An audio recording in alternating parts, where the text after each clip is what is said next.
Thank you. I appreciate that introduction. I was just telling, we just had a chance to speak over at the ITS event, and over there, if there's one or two people here that were there as well, reminded them that I always appreciate these introductions because especially when, as a coach now, when they bring up your playing days, because it's still nice to remember some of the playing days and talk about those record comebacks that I was fortunate enough to be a part of.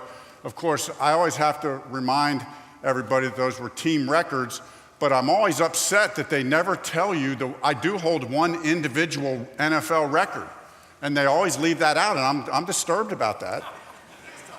I hold the NFL record for the most fumbles in a Super Bowl game. That is a true story.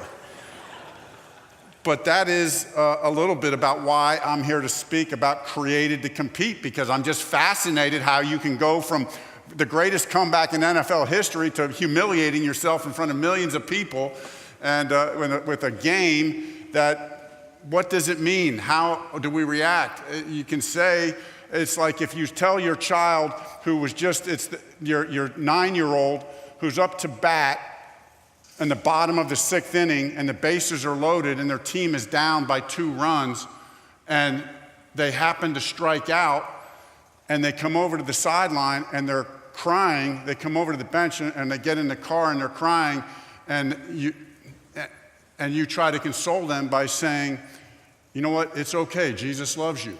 And that is a good thing to say. My wife and I have said that many times to our children, but there's something about it, right? It hurts. Right? That hurts. That's real life. That's real life. And sometimes I have learned through the years that whether it's in sports, recreationally or professionally, that just the sports thing is part of life. And so we're going to talk tonight about Created to Compete, but we first about what it means to compete. What does the Bible say? I think you're here because you might be interested. I hope you're interested in what the Bible says about competition. That would be a good thing for us to investigate, and that's what we're going to talk about tonight. I view tonight as not so much a sermon, right? Usually if I'm speaking somewhere or preaching at a church as an ordained minister, I'm not a big notes guy. I like to prepare hard before and then just kind of go with the flow and let the unction of the Holy Spirit lead. But tonight there's a couple important things, and just to give you as way of background, just so you know that where I'm coming from on this is, it was really as an athlete, and I got involved very early on with a ministry called Athletes in Action. Anybody happen to be here from Athletes in Action tonight? A few people. Great ministry. I got involved very early and was being discipled by some people in Athletes in Action, and I was just trying to make sense of all this about what am I supposed to do? I'm kind of a competitive freak. I'm hyper competitive. What am I supposed to do with these feelings that I feel? Okay, is this okay?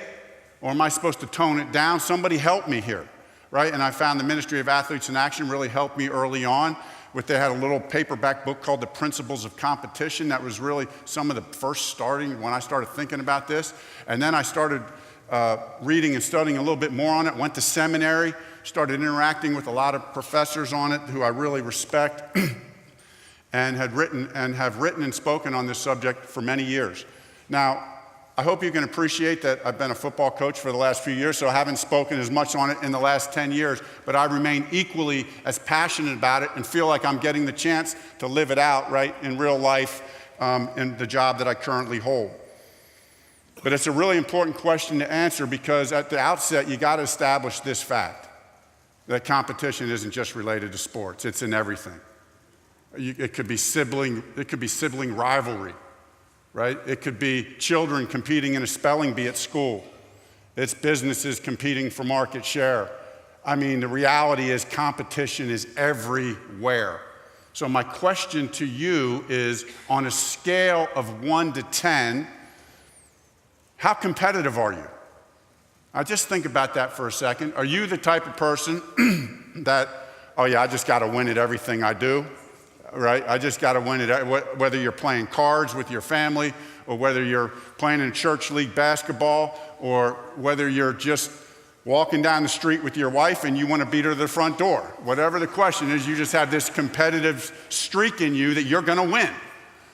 Or are you in it as when my wife and I, and she's here tonight, my wife Linda, and we've interacted a lot on this as well because she also went to seminary, has a Master of Divinity degree. So a lot of our family devotions and discussions about having 3 daughters who we've had to raise and who were very athletic. They're all older now. And so raising our children through sports, Linda and I have had a million conversations about this kind of thing. You know, what are we supposed to do? What are we supposed to teach our children? How are we supposed to be normal parents and not insane? Okay, and so when we ask ourselves the question, are we hyper competitive, or are we like when Linda and I, we play cards with her family, and her dad will like to joke because he's hyper competitive. He'll joke, hey, it's just about the fellowship. It's just about the fellowship. It doesn't matter who wins. It's just about the fellowship. And there are some people who really do believe that. Her dad's not one of them. But there are some people who are in it for the fellowship. But even at that, I would challenge you, like over the years, I've had 1 or 2 people tell me I don't have a competitive bone in my body. And I said, okay, let me see if I can challenge that. And then come up with scenarios like, you're out back in your yard playing a little friendly neighborhood volleyball game, and some guy on the other side is relentlessly spiking the ball in your wife's face. What do you mean? Are you not going to respond?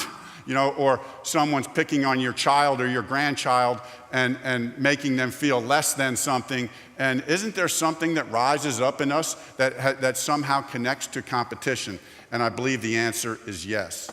And so if the answer is yes, so at the outset I want to establish, we all have this competitive spirit, for lack of a better way to say it, this competitive urge. Where does that come from? Where does that come from? Because it's really good to get at the root and understand where something comes from. Because if it's what the Bible says, hey, if from a bad tree there will be bad fruit, but from a good tree there will be good fruit. So let's find the root and let's find whether it's good or bad. So some in the church, well, first of all, the secular view of this competitive urge would come from where? Darwinism, survival of the fittest, right? Darwinism would say that this is why people have this urge to want to win at all costs and to do whatever it takes to survive and be the best. And of course, as a church, we would look at that and say, number one, I'm not buying that Darwinism thing. Number 2, I'm not buying that that the competitive urge is from there. Okay, so let's just put that aside. I'm assuming we're all on the same page there.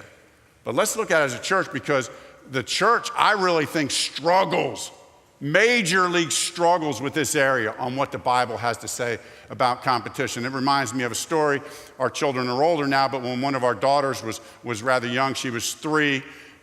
This was our oldest daughter, and she's an amazing child. But at 3, she was still having a few potty training issues at night, and so I tried to do something that I normally wouldn't recommend, but I tried to bribe her, and I told her, I said, hey, Leah, if you can go 5 nights in a row with a dry diaper, I'll take you to Toys R Us, and you can get anything that you want. And she thought this was a great idea, so the next morning she runs into our room to show us she's got a dry diaper. I said, way to go. So here we go, day 2, day 3, day 4. Every morning she's in our room saying, dry diaper. I'm like, great, day 4, one more day, let's do it. We got this thing conquered. She comes in the 5th morning, same thing, dry diaper. Well, at 10 o'clock when the store opens, we're at Toys R Us. I wanted her to sense that immediate reward, so she makes that connection. So we've conquered this thing. So she gets a Barbie doll, and we're coming home, and she can't wait to show her mom. And we get back in the house, and she's looking for her mom. We finally get up to her bedroom, and she's showing her mom her new Barbie doll, and she's so excited. She's 3 years old about this new Barbie. But Linda doesn't seem to be sharing in the joy of this moment. And then she just looks at me with this smirk, and she points under her bed, and there under the bed are 5 wet diapers, right? How does a 3-year-old figure out how to win? How does a 3-year-old figure out how to win that bet, right? Well, what it makes me think is when it comes to competition, and as a church, we kind of all probably have dirty diapers under our bed. We've probably all failed in this area. We've probably all messed up in this area. And we need some help. I need some help from the Bible about this area. So let's look down into it and see what it is. So we established that it's everywhere. We established that, hey, if it's not a secular viewpoint, let's look to the Bible for our answer as Christians. Then where might this idea that I want to win all the time, where might that come from if we're looking for a biblical answer? It might come, some might say, some have said that it comes from Genesis 3 and the entrance of sin into the world, because sin's in the world, now I have these selfish desires, and so the reason I want to win is because I'm selfish and I want what I want, and I want to build my kingdom, and I want everything that I want, and I want to achieve the things that are going to get me what I want and to where I want to go. So, if that were the true answer, if that's where the competitive nature comes from that we have, we're in serious trouble. We're in serious trouble, because then as a church, as Christians, we would say, hey, we're to flee from sin, we're to avoid sin. So if we really are trying to mature in our faith, the problem with that view is that we'd have to disengage from culture, because we've already established competition is everywhere. How can you go through life without involving yourself? You can't. We cannot go through life without involving ourselves in competition at some level, somehow, some way. So what I would say is that Genesis 3, it's great to get all the way back to Genesis 3. And Genesis 3 does give us a lot of answers to why we have messed up diapers under our bed when it comes to competition. Because we all acknowledge that a lot of those things that we just said are true. That at times I do want to win for the wrong reasons. And at times I want to win because I want to get what's mine, or I want to get the promotion, or I want to get this, or I want to get that for my own satisfaction. And some of that is bad and is sinful. But what I would suggest to you is that Genesis 3 is not the reason that we feel the true competitive urge that we feel. That's pretty far back in the Bible, but let's go back even further to Genesis 1. Before sin enters the world. It's there, right? It's there in Genesis 1 that we know the story of creation. God, for 5 days, God's making all kinds of good stuff. It's good, good, good. And then on day 6, something's different. What's that? It's the human race. And the human race, he says, is what? Is very good. Is very good. So we get this unique title. We're made in the image of God, both male and female. So great title, fantastic title. It was very good. The only thing God said was very good, the human race, okay? But what often comes with a great title? A big responsibility. A huge responsibility. And we see that in Genesis 1, 2 verses later. In verse 26, we get this great title, Image of God. And then in verse 28, we get our job description. Be fruitful, multiply. And then listen to what it says. And exercise dominion over the earth. Dominion. What, does that word sound familiar? Sounds like dominate to me. Sounds like dominate. And the truth of the matter is, like this feeling that I had as a football player, as a coach, as the head coach of the Colts, I promise you, when we go out in the field on Sunday, we want to dominate. We want to dominate. No mistake about it. Dominate, right? Is that bad? No. What I'm seeing is that that's my job description. That's my job description. I'm made in the image of God. I'm supposed to exercise dominion, but here's the catch. To the glory of God, to the glory of God. And that means everything. So we would say, let's just take it down. It's not just football and sports, as I said.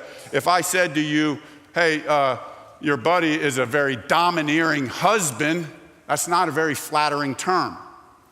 Because that domineering husband is somebody who kind of, hey, everybody serve me, give me what I want, and let me tell you what to do.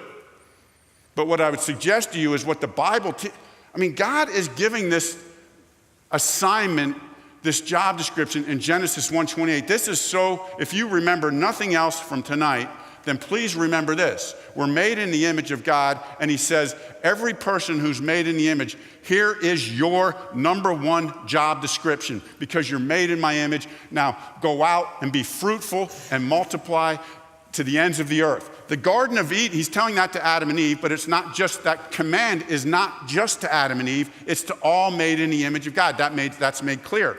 So the Garden of Eden is not the entire world at that stage in creation. The Garden of Eden was a set, defined boundary. And what he's telling Adam and Eve is, hey, cultivate this garden, expand the garden. Expand, without going into all the details of the geographic location of the garden at that time, which you can all know, it's not that hard to study and find out. But he's saying, now extend this to the ends of the earth. And that's a picture of what? That's a physical picture of us, of a spiritual reality of the kingdom of God.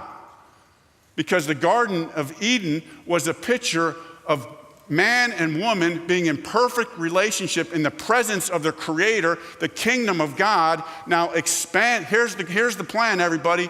Here's the plan, all who are made in my image. Let's expand this to the ends of the earth, okay? So that's what dominion is. Dominion is, one seminary professor I had wrote a book that was a great book, and he explained, it's called Design for Dignity by Richard Pratt. And what he explains in that book is that the cultural mandate means, he uses the phrase, we're to unearth treasures. Like, to exercise dominion is to be a good gardener. Think about being a gardener. Think about, if I want to be a domineering husband, I'm in my home cultivating our home, right? And when you cultivate in a garden, you're weeding, you're planting, you're watering, you're doing all the things to what? To cultivate growth. To cultivate growth. So if I'm a domineering husband from the biblical standpoint, see, what's happened is sin has turned everything upside down. Sometimes we as Christians act like the Bible starts at Genesis 3. The Bible starts at Genesis 1. There's actually a picture of what it's like without sin in the world, which is, guess what that's for? To give us a clue, a vision. I use this as a football coach all the time. You want to give people a cue and a vision of what's going to happen down the road, what this picture is supposed to look like. God gives us that picture in Genesis 1-2. And as a church, as Christians, we have to understand that don't let this world, this sin-filled, crazed world, who we pervert things and we use it the wrong way, to somehow think that that's not what we're supposed to do. Look at the original plan. Hey, we're made in his image. Hey, but we're in a battle. We're competing. We're competing and fighting against the spiritual forces of darkness first and foremost, right? To expand the kingdom of God. So we're actually called to exercise, be a domineer, exercise dominion as a husband, as a wife. So Linda and I, the way we did that when our children were young, man, we're gardening. We're thinking about, hey, we're gardening. And then guess what? We go to work. I happen to work at the Indiana Farmers Bureau, where some football players come in there. But it's like, Linda, that's just a slice of the garden. I go into that garden. I'm a gardener. I mean, I'm a coach, but I'm a gardener. And I just go in there and I plant and I weed, and I just do my job. I just try to do my job the best I can do my job with whatever God has given me to do it. Try to treat people right, encourage people, build people up, cultivate, help them become a better football player, help them become a better worker, help them become a better person maybe a little bit. Just cultivate. There's unearth the treasure, right? Remember what my seminary professor said? Unearth the treasures. There's God-given gifts and abilities down in there. Somebody get those things up. They just don't come up by themselves. Somebody's got to dig down. There's got to plant. Gardening's not easy work. It's not easy work. We got to get our hands dirty. You got to get your hands dirty. You got to dig down in people's lives. It gets messy. Let's go. I mean, that's what it takes, right? And sometimes it doesn't feel good and we're going to get dirty and we're going to get, And the problem is we're going to be sometimes doing it the right way, and then they're not going to reciprocate and they're not going to appreciate it. That's life. That's life. That's not easy. We all know that's not easy. I struggle with that, right? I mean, Linda and I joke all the time. There was a book out a couple years ago, a secular book, but it was a good book. There was a lot of good principles in there, but it talked about 3 kinds of people. I forget the name of the book, but it talked about takers, matchers, and givers, right? I'm just telling you this for a little humor. But we always talk about, we joke when we get in matching mode, you know, when we get in matching mode, like we're going to do things for each other. I'll take this out, I'll do this, you do this, and we'll just kind of we get in matching mode. That's probably okay sometimes, but we want to be givers, right? Exercising dominion is being a giver. Let's give, that, right? That's the way. Anyone ever hear of the game? When I was young, I'm 57, so, you know, probably most of you didn't play this board game when you were young, but there's a board game called Risk. Did anyone ever hear that game? Okay, well, okay, good. That makes me feel good, not too old. Well, they probably have an electronic version now, but in the old days, the board game, it had a saying across the board, and it was the objective of the game. Does anybody remember what it was? What was it? Close. Global domination. Global domination, straight out. Let's just dominate the world. Guess what? That's your job assignment. That's our job assignment. It is. That's what the Bible teaches us. Can you imagine, right? Right, we all know what the Lord's Prayer is. Our Father who art in heaven, hallowed be thy name, thy kingdom come, thy will be done, right? And we all tend to mostly focus on the second half of the Lord's Prayer, but our Father who art in heaven, hallowed be thy name, thy kingdom come, thy will be done on earth as it is. What does he mean when he says thy kingdom come, thy will be done on earth as it is in heaven? What he's saying is, hey, what is your kingdom like in heaven? What's God's kingdom like in heaven? Guess what? In heaven, everybody worships Jesus as king. What is it on earth? Not everybody worships Jesus as king. So what is the Lord's Prayer? Guess what? When we're doing our job assignment and going global domination on the world for the glory of God, sharing the gospel, living the gospel, serving the gospel, and more people see the glory of Christ in and through our lives and our work and are come to Christ by faith through grace, right? What happens is it's the fulfillment of the Lord's Prayer. And he uses us to do that. It's amazing because we're really messed up and we're not very good at it sometimes. But this is God's plan. So what I'm saying is, like, okay, just let me be coach for a second, okay?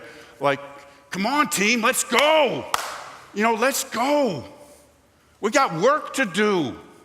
We have work to do. This warfare that we're in, this is a tough battle.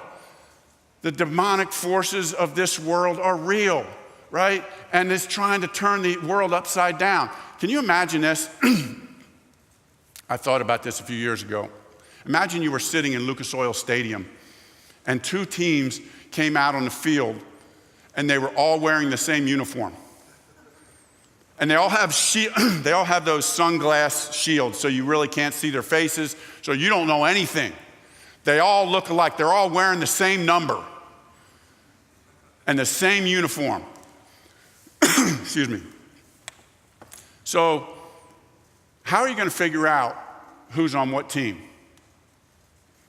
Because they know who's on what team. How are we going to figure it out? Well, we're going to watch the game and we're going to say, hey, before too long, we're pretty smart. We're going to say, hey, these guys right here, they're trying to go in that direction. These other guys, they're trying to go in that direction. Well, see, this is the problem, the challenge that we have, okay? The problem and the challenge that we have is that we're all wearing the same uniform. Every one of us. Image of God.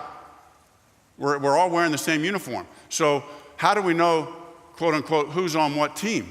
Well, it's those people who are glorifying Christ, see Christ as king, going in that direction. That kind of gives us an idea who's on what side. Now, this is a very important point. So please don't hear what I just said as, oh, that sounds harsh. And, you know, here's what's different about kingdom warfare. I'm talking like this is hardcore kingdom warfare. Like we think warfare, we're going to dominate these guys into submission and we're going to just preach the gospel until they believe. And really what Jesus is calling us to do is to lay down our life and to see people every person with dignity and respect. Thank you, I will need that. Treat every person with dignity and respect, whether they believe what we believe or not. We're not judged. What do we know? We only know what God has entrusted us to know. It didn't come from us anyway, so what right do we have to brag about anything? Right? But we're just compelled. So this domination thing, man, it's kind of a slippery slope, because what we really got to realize, man, it's loving people right where they're at. And it is just flat out serving and loving and not expecting anything in return, not judging other people. We can still hold true to our convictions. We can still believe what we believe without looking down our nose at other people for what they believe. Are they really? You believe that? That's not our job to do that. Our job is just to live it, to know it, to breathe it. And let God do the work. Let God do the work, right? He's the one that brings the increase, right? Let's not be the ones who are condemned about those self-righteous Christians, think that they know the answers and they're trying to show. No, sure, there's a time to speak out and be tough. I get all that. But there's a time for us to keep our mouth closed. Don't say anything. Let them, you know what? If you're getting heat in your face, just keep loving and serving and just ask God to do some work. Linda, my wife, tells me all the time, sometimes I get frustrated and mad, whatever, and I'll vent to her, and she'll remind me and I want to go, and I immediately want to go do something about it. I want to go fix it. I got to go make this right. And she'll just always remind me. She'll always remind me, just let God do the work. Let God do the work. I know there's a time you're going to have to go confront that person and say this or say that. But maybe God wants to work on that person a little bit. Maybe God wants to work on you a little bit, Frank. Maybe it's your issue. Don't try to fix everything. Don't try to fix everything. But let's go and get to work. We're called to compete. We're created to compete. That's the title of this message, that we're created. This is what God created us to do. And so it's like, if I don't wake up thinking that, if I think, I'm not sure what to think about competition, why do I feel like I got to win? That's good. A lot of that's good. But understand there's Genesis 3 in there too. You got to understand Genesis 1 and Genesis 3 are kind of working at the same time. And we have to kind of work through that, keep short accounts with God and confess our sin, right? But don't stop competing. Because in life, right, the problem with the illustration I gave about sitting in Lucas Oil watching the teams play, guess what? In sports, there's spectators. In life, there are no spectators. Everybody's a player. Everybody's in this game. We can go to Lucas Oil and say, I'm going to sit this one out. I don't want to get beat up or run over. But in life, if we think that we're just going to, I'm going to check out, I'm not really going to get involved in this game, guess what? We don't have a choice. We're involved in the game. So that's our calling. That's our calling. So I said to you that we got to do this. We got to exercise dominion. And then I said, but for the glory of God, for God, of course. Listen to this one quote from a writer that I read a long time ago. The will to rule and to have power is increated. This is not demonic or satanic, but divine in origin, right? So this power, this will to rule and have power, it's God-given. It's not demonic or satanic, right? And then he goes on to say, hey, men may misuse power due to sin, but to say that all power corrupts, that's not wisdom, but that's folly and confusion. He goes on to say, for power belongs to man by virtue of his creation as a cultural creature. Right? He's created us as cultural creatures. We live in community. We live in a world of community. So we were made to function in the realm of power. And not only that, but to develop our power to its highest potency. Not only are we supposed to exercise dominion to compete, we're supposed to do that and exercise that to its highest power and potency. And then he says these 4 words at the end, which we already talked about, which makes or breaks everything. For God, of course. For God, of course. For the glory of God, not our own glory. Reminds me, our one daughter was swimming in a meet. And she was like 10. And it was her first travel meet, and it was a really big deal. And we were living in Charlotte, and we went down to Jacksonville for this huge meet that she had qualified for, and it was great. And so she's 10 years old, and sometime before, it's about 10 minutes before the race, her big race, her best event that she's gonna swim, and I didn't see it happen, but she fell and she cut her leg pretty bad. And so she's hysterical. She comes over to Linda and I, she's crying hysterically. And it's not so much about the pain, the blood's scaring her a little bit, but what is she really crying about? I have to race in 10 minutes and I'm afraid. This is gonna affect the way I race. This is the biggest race of my life. I know I'm only 10, but she doesn't really know that at the time. It's the Super Bowl to her, right? But I got this blood going down. It doesn't feel good, and it's gonna slow me down. I'm gonna lose, right? So what do? We take, Linda, we take a towel, we wipe off the blood, we make sure that it's not and it wasn't, it was bleeding decent, but we just kind of cleaned it up real quick. And we just cleaned it up real quick and assess this. And now don't think like I'm some kind of rough, tough football player. Like, come on, girl, get going. No, I gently held her shoulders. And I said, Avery, dear, here's what Mommy and I want you to do. We got the blood gone. Here's what we want you to do. Right over there, just go ahead, walk over behind the blocks, get in line, and you're gonna race in about 10 minutes. You're gonna race in like 7 minutes now. And here's what I want you to think about. I want you to think about this. Or I don't want you to think about what time you're gonna swim. I don't think about what place. I don't care what place you come in. I don't care what time you swim. I really don't care, Avery. I only want you to think of one thing. Dive in that water, and swim the very best you can to the glory of God. Just swim the very best race you can it does not matter what place you come in. You just think about swimming the very best you can swim to the glory of God.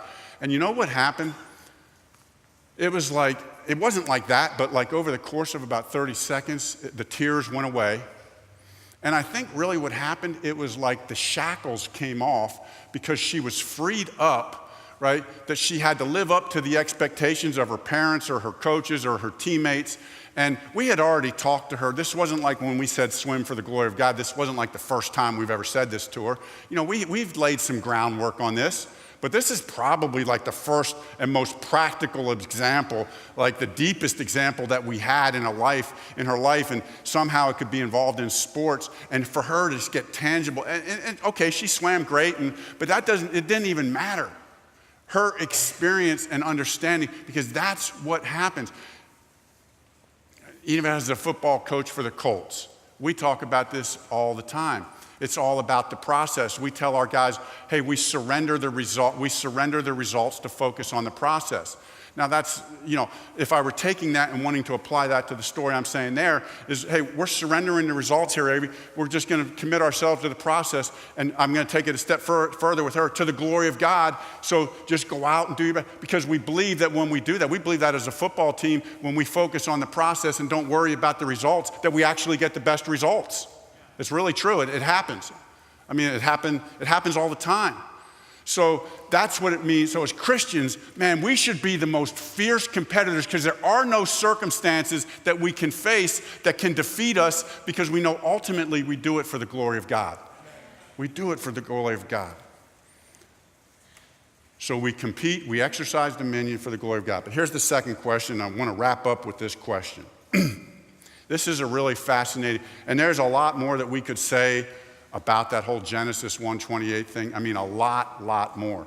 But I think we get the understanding, we're made in the image of God. We get this big responsibility that biblical dominion is unearthing treasures and bringing out the best. As a quarterback, it was my job to bring out the best when I played quarterback, to bring out the best in my teammates around me. As a husband, it's my job to bring out the best in my wife. It's my job to bring out the best in my children. It's my job to bring out the best in my neighborhood, in my community, in my church. That when I do that, I'm competing. Actually, the word compete comes from two Latin words, cum pagere, which guess what? Guess what they mean? Strive together.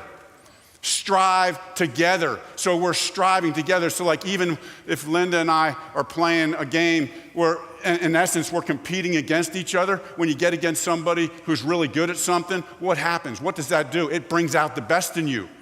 You know, when I played football, when you play the very best, it brings out the best in your team. We strive together. We strive together, right? And we do it to the glory of God.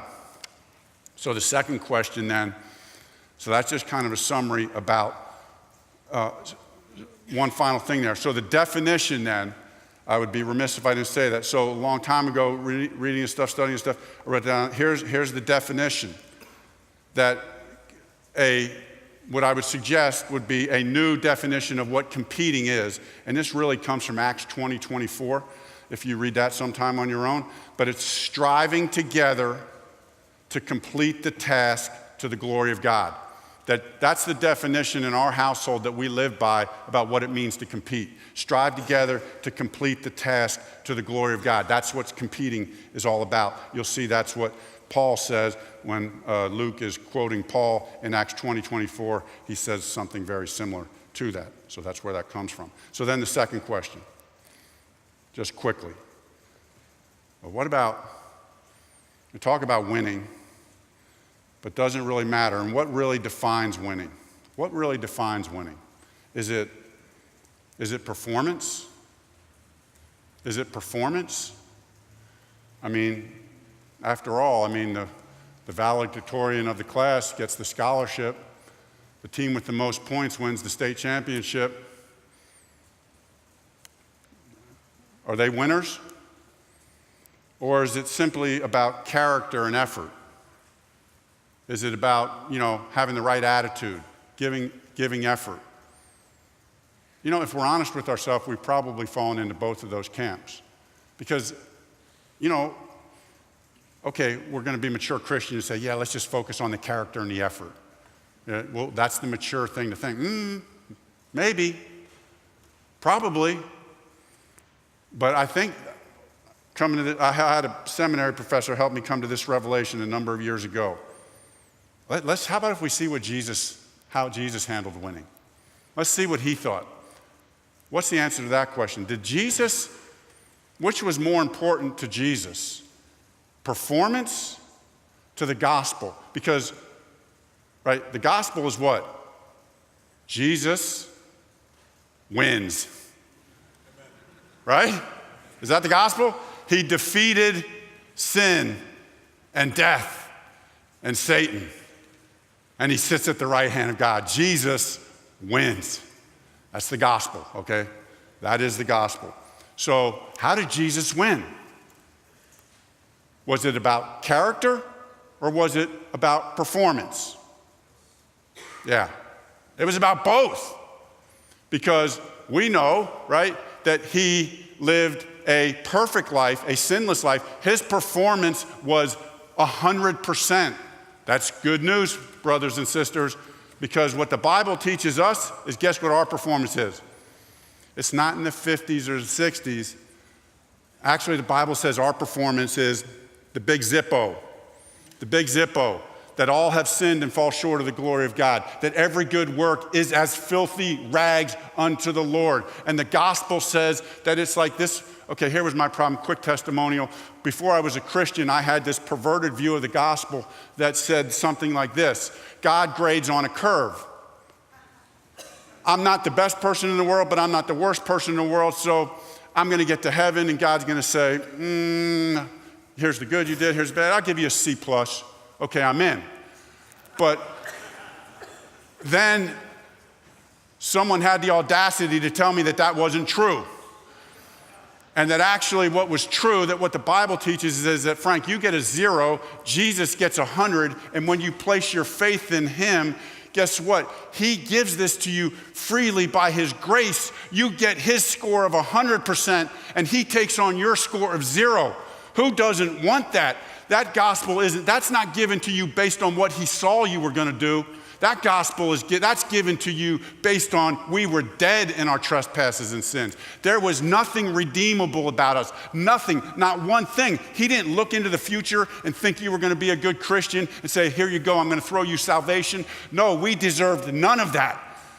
And by faith, he somehow made us alive. His spirit, it's like in Ezekiel when he said the dead bones live, that he placed his faith within us and we somehow believe by faith. And by doing so, we get his score of 100% and he takes on 0. So he had to live, he had to perform. He that knew no sin became sin so that we might become the righteousness of God. He scored 100%, but yet he performed, but he also conformed, right, his character to the will of his Father. He conformed both his performance and his character to the will of the Father. So for us to win, that's the same thing that we're called to do. And we have to acknowledge this because it's still hard. It's still hard to figure out, well, what does that mean? Okay, that sounds good, but now what does that mean? What if the Colts don't have a good year this year? Are you not going to make it, Frank? No. Here's what it means: that we have to understand as Christians that winning and losing and all that stuff, it's a little bit complex. It's very simple in some ways and very complex in other ways. When Jesus calmed the storm and healed the sick, it was easy to see the victory. It was easy to see the victory. But when he got whipped and beaten and they hung him on a cross, it surely didn't look like victory. But we didn't know it was the greatest victory of all time. Guess what? How is that going to be any different in our life? Why should that be? Why should the servant, why should we expect anything less? There's going to be some times in our life where our victories are going to seem really evident. Things are going to go well. We're going to do well. We're going to do it for the right reasons. And it's going to look good on the surface, and it is good. Thanks be to God. But then there's going to be other times when we have to suffer and endure and not understand everything, and it's going to look like we're defeated and like it's done, and you don't deserve this. And somehow God is doing his greatest work in our life, even at those times when we're suffering and enduring hardship in the hardest ways, that God is conforming us to the image of his Son and doing his greatest work, that if we never experienced that would never happen. That treasure would never be unearthed in us. So he allows us to go through things like that. It can't all be up here. It can't all be up here. We'll never get the work done that needs to be conform us to the image of his Son. So winning has many faces. Christian maturity says we can acknowledge that. And we should. And we need to use discernment to understand, help ourselves, help our children understand that. So, for instance, winning at the office for me is pretty simple, right? We're measured on wins and losses and getting God's been all that stuff. That's the world that I'm in, okay? And at some level, that's really important. The final score is important. And how well we do as coaches and players to perform, it matters, and it matters a lot. But what about when I'm playing? I remember when we were living in another city, and our children, our youngest daughter, she was like 9, and I used to go back out. We had a basketball hoop in the backyard. And so she wanted to learn how to play basketball. So several nights a week, we would go out back to play basketball. She was 9, okay? And I was still in pretty good shape back then. And so we would play basketball. And guess what? If my goal is to give my all and compete to the glory of God, and she and I play one-on-one, guess what's going to happen? I'm going to block every shot she takes, and I'm going to slam dunk over her every time, right? But why does she say to me back in those days, every time we play, maybe this happened to you with your children, you're playing a game, maybe it's something other than basketball, and my daughter would always say to me before we started to play the game, probably the same thing your child says to you, Dad, don't let me win. Don't let me win, right? Why is she saying that? Because she wants 100% of me. Right? So what do? I give her 100%. But 100% in that situation is understanding that the goal here, we were just talking about this a little bit over at the church, over at the place at the ITS event, is the goal here, you have to understand that there's sometimes different goals as Christians. The goal here is, this is quality time with my daughter. I might extend the game. I don't want this moment to end. Right? I might want to help her. Hey, I think she might be a pretty good basketball player one day, so I'm going to help her develop her skills. I'm going to make her dribble to her left. I'm going to make her dribble to her left. I'm going to make her practice on some fundamentals and techniques in ways that she might not normally do. But one thing's for sure, I'm not going to give her 50%. Why should I give 100% to the Colts and go home and give my daughter 50%? Right? That's how the perspective, as a mature Christian, we can understand that there's a goal. Sometimes different situations call for different goals. And we have to allow ourselves the wisdom and maturity to apply different goals to different situations. That's just good Christian living, good maturity in living. And so there's a great missionary, Jim Elliot, has this famous quote, wherever you're at, be all there. Wherever you're at, be all there. So if I'm with my daughter and she's younger, I'm all in. You get 100%, right? If I'm at work, you're getting 100%. And guess what? As Christians, man, we should be the best workers. We should be the best workers. And if I've been on football teams where we were out of the playoffs early and we were terrible, but guess what? As Christian player, as a Christian coach, you're not controlled by the circumstances. You're doing it for the glory of God. So ultimately, even if you're out of the playoffs, you're still giving your best because you know you're working and playing for an audience of one. The Christians should be the ones that should shine. They should be the ones that are loving and serving and encouraging everybody else. Last story.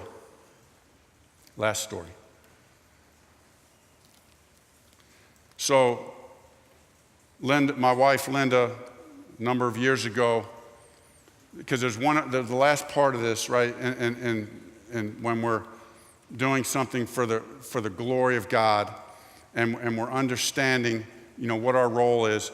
That I'm always reminded of the story. So a number of years ago, she was competing in a half Ironman down in Florida, right? A half Ironman is a 56-mile bike, it's a 1.1 mile swim, a 56-mile bike, and then a 13-mile run. And so this is going to be the first time she's competed in one of these. And she went down with a couple of her friends, and a couple of her friends had already done this, but she had never done this. And this was a challenge that she wanted to do. She wanted to check that box off, and she trained hard. And so she goes down there and with her friends, and the night before the race, I had sent something down there just to wish her well, and I wrote a note, and in the note I said, when you swim and when you run and when you bike, feel God's power and feel God's pleasure. Feel God's power and feel God's pleasure when we work. That's when we want to talk about doing something for the glory of God. I believe that's the best definition that I can come up with. I hope you can come up with one better, but that's what we have embraced. That's the biblical view of feel God's power and feel God's pleasure in the midst of the work that we're called to, and that is when something is done for the glory of God. I called her up. There's a big race. There's a lot of people in there. I don't know what place she certainly didn't win. She finished in the middle of the pack. But when I was talking to her on the phone, man, I could sense the joy that she had in crossing that finish line and accomplishing what she accomplished. Because why? Because she felt God's power and she felt God's pleasure in doing something that was insane, that she probably thought she'd never, how can they, but she worked to it, but you feel, and we challenge ourselves, and sometimes we think something's insurmountable. I can't ever make it with this person. I can't get across this. I'm not ever gonna be able to teach our children this, but somehow we stick with it, and we endure, and then we feel God's power, and we feel God's pleasure, and sometimes right, the Bible tells us we're going to see the results of that here on earth. And then sometimes he's just saving that up for heaven. He's just going to allow us to see that in heaven, right? And so ultimately, that is where it all comes down to. So just summarizing them. Genesis 1:28 is the root of the competitive spirit. Unearthed treasures. Compete is striving together to complete the task to the glory of God. God's given us all a slice of the garden, your home, your neighborhood, your workplace. Go be a gardener. Go be a gardener, right? Unearthed treasures, bring out the best. Let the fruit grow. Let's see some growth. Every now and then you're going to have to prune something back with your children, right? You're going to have to pull a few weeds. It's not going to feel good, but we got to do it sometimes.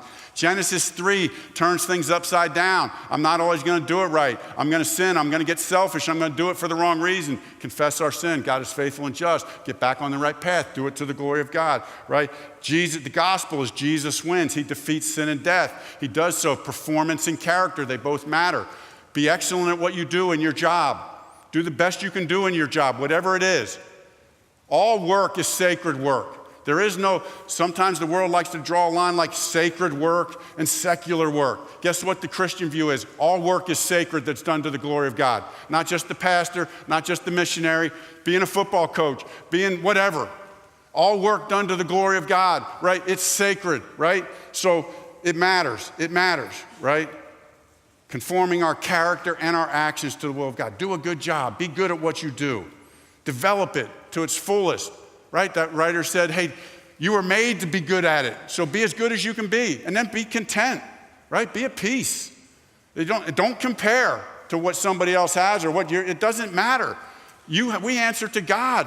It doesn't matter. Just be content and at peace. You develop what you have. He's not asking you to be the steward of something. No, you develop what you have, right? And then do it all for the glory of God. Feel his power and pleasure. I'm pretty excited about competing for the glory of God. I hope this has been a little helpful. We'll open it up for questions. I appreciate the opportunity. You know, as a football coach, I get very few time. I mean, I worked on a lot of this stuff. I try to live it out every day. Many years ago, I'm writing a book by God's grace. And one day, maybe, the working title is Created to Compete. I wanted to get it out 10 years ago, and I'm still working on it. So my other job takes up a lot of time. So, but maybe one day. So I pray that it was helpful to you at some level. So if there's any questions, I'll open it up and try the best I can. I can't promise you I know the answer, but I'll do the best I can do. Let's thank the coach.